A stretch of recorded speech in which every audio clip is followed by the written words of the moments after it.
0900 hours on September 19th, the seemingly routine morning for Estonian radar operators took a dramatic turn when their screens suddenly lit up with 3 unauthorized contacts. A trio of Russian MiG-31 fighter jets had abruptly veered south, crossing into Estonian airspace near Vaindloo Island. Their transponders were off, their radios silent, but unbeknownst to the Russians, their every move had been meticulously tracked from the moment they left the runway at Petrovos airbase.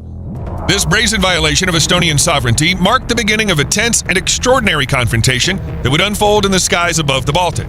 As the Russian jets penetrated 10 kilometers into NATO airspace, maintaining a lofty altitude of 30,000 feet, they believed themselves to be operating with impunity. Little did they know that their actions were about to trigger a response that would showcase the full might and coordination of the NATO alliance. For the citizens of Tallinn, Estonia's capital city, the day began like any other. The streets bustled with the usual morning traffic, the cafes filled with the aroma of freshly brewed coffee. But high above, a deadly game of cat and mouse was unfolding, one that threatened to shatter the fragile peace of the Baltic region. The stakes could not have been higher. These Russian MiGs, each one a formidable weapon worth 500 million rubles, were not merely testing Estonia's defenses, they were probing the very fabric of NATO itself, gauging whether the alliance's commitment to collective defense, enshrined in the sacred text of Article 5, was a true promise or simply words on paper. As the gravity of the situation became clear, the gears of the NATO machine began to turn with a precision and efficiency that would leave the Russian pilots in awe. Undetected by the intruders, a pair of Italian F-35 fighter jets, part of NATO's Baltic air policing mission, were already maneuvering to intercept. These cutting-edge stealth aircraft, equipped with the most advanced sensors and avionics in the world, had the MiGs firmly in their digital sights. Employing the F-35's remarkable distributed aperture system, a suite of 6 infrared cameras providing 360-degree coverage, the Italian pilots could track the Russians with an ease that bordered on the supernatural.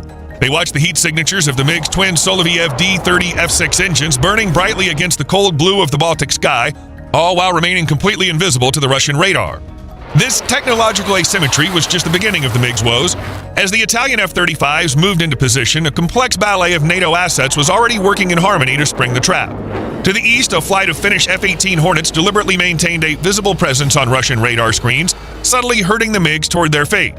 Meanwhile, high above the Baltic waters, Swedish Gripens ghosted silently, receiving a steady stream of targeting data from the F-35s via the ultra-secure Link 16 data link. In command centers across the region, NATO controllers orchestrated this intricate operation with a deft touch, coordinating the movements of fighters, surveillance aircraft, and ground-based radar systems. The Russian pilots, still believing themselves to be masters of the situation, were blissfully unaware that they had stumbled into a web of NATO's making. The first inkling of trouble came as the MiG's onboard threat receivers began to wail with increasing urgency. The pilots instinctively checked their 6 o'clock position, scanning the skies behind them for any sign of pursuit. But the Italian F-35s, with their radar cross-sections reduced to the size of a golf ball, remained frustratingly elusive. In the cockpits of the F-35s, the Italian pilots watched with a mix of professional focus and grim satisfaction as the Russian jets began to react to their unseen presence. The advanced electronic warfare suite of the F-35s, the ALQ-239 system, was already hard at work, flooding the airwaves with a barrage of false radar returns and digital chaff. To the increasingly confused MiG pilots, it appeared as if ghost contacts were appearing and disappearing at will, a maddening electronic mirage that made a mockery of their own radar screens. Realizing that something was amiss, the lead MiG pilot made a desperate gamble. With a sharp tug on his control stick, he sent his jet diving towards the wave tops below, hoping to shake his pursuers in the clutter of the sea surface. But the Italian F-35 pilot merely smiled, his AN APG-81 ACER radar effortlessly tracking the MiG's heat signature against the cold Baltic waters. The technological gap between the two aircraft was not a matter of years, but of generations. The F-35, a marvel of 21st century engineering, was more than a match for the MiG-31, a formidable but aging design that had first taken to the skies in the waning years of the Cold War. Undeterred, the MiG pilot pulled back on his stick, lighting his afterburners and his screaming climb toward the sanctuary of the stratosphere. This was the domain where the MiG-31, with its powerful radar and high-altitude performance, was meant to rule supreme. But even here, at the very edge of the Earth's atmosphere, there would be no escape from the F-35s. As the Russian jets clawed for altitude, the Swedish Gripens chose this moment to announce their presence. Screaming in from the south, their radar suddenly flaring to life, the Gripens joined the fray with an electronic war that seemed to shake the very air. For the beleaguered MiG pilots, the realization that they were now caught between multiple adversaries began to dawn with a sickening certainty.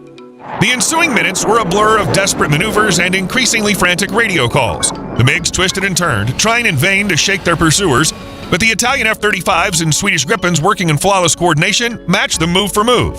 Data links hummed with a constant stream of information, allowing the NATO pilots to anticipate the Russians' every attempt at evasion. In a final desperate gambit, the MiG pilots turned their noses towards Tallinn, as if threatening to overfly the city in a show of defiance. But the NATO forces were ready. With a deft series of maneuvers, the Italian F-35s herded the Russians away from the Estonian capital, guiding them into the waiting arms of Polish F-16s and German Typhoons that had surged into the area from the west and south.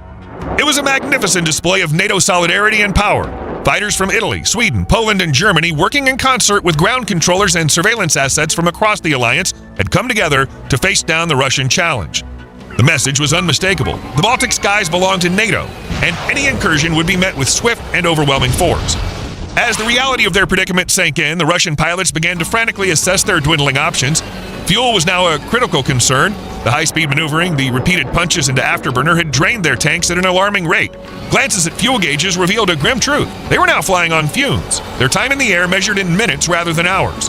Faced with the prospect of a humiliating ejection over hostile territory, the lead MiG pilot finally broke his radio silence. Returning to base, he announced, his voice heavy with defeat.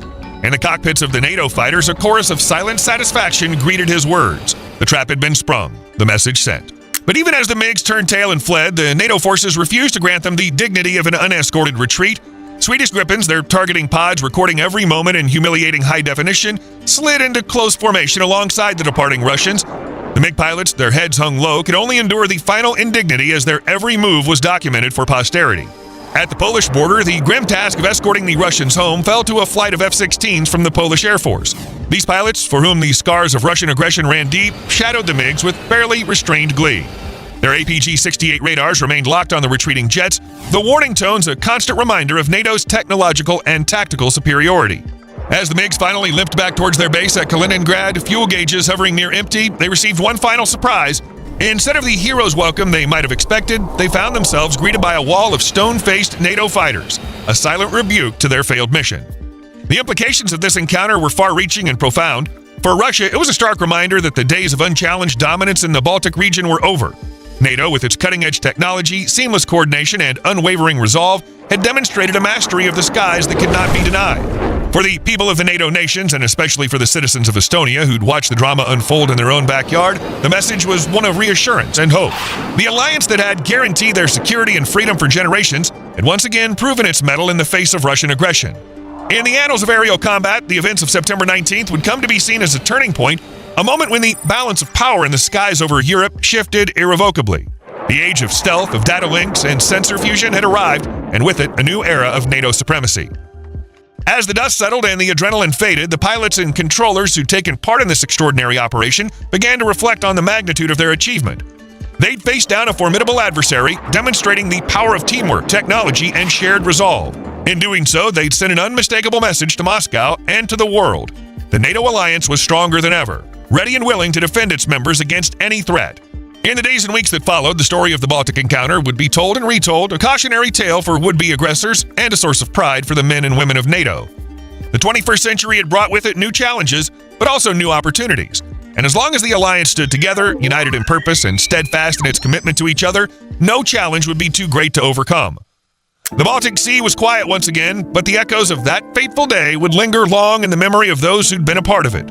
A new chapter in the history of aerial warfare had been written, and NATO had emerged as the undisputed master of the skies.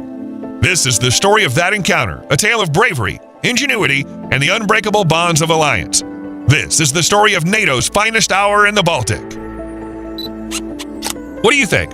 Share your thoughts in the comments. Thank you for watching. We greatly appreciate a like and a subscription to our channel. See you again soon.